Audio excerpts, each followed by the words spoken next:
Well, as I said before, there are thousands of books being written about this person, Jesus of Nazareth, and everybody has an opinion about him.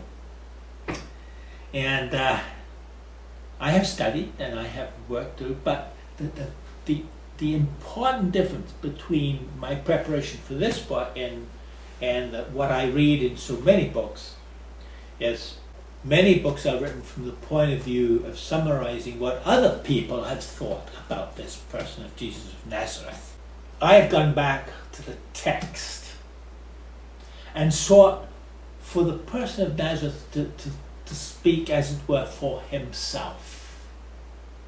What was it that he said? What was it that drove him? Now, it's very difficult for us to know precisely what he said. But there is an understanding, there is a way in which we can differentiate between what he said and what his disciples explained to others after his death when they began to teach. Their interpretation of his teaching was different from what he actually said and taught.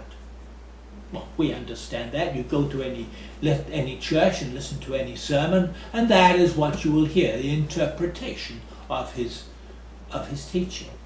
And the disciples, immediately after his death, within 40, 50 days, began that process. And we call that the oral tradition. But that leaves us with the question of, well, what did he say? And of course, in the parables especially. But there are other indicators and there are other ways in which we can understand his response to his environment and response to the questions around him. And it is reading the text, therefore, that is so vital. In addition, understanding his environment, understanding his times is also incredibly important. And we are fortunate in that we've got several sources now that give us a pretty good idea of his environment and his contemporary circumstances. One of them is archaeology. Another one is the Dead Sea Scrolls.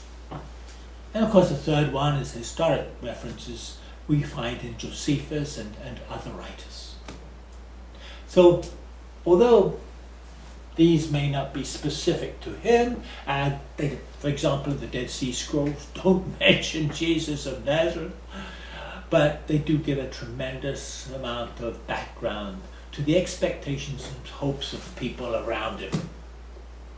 And so all of this came together to help me produce this book, Jesus, the God Act.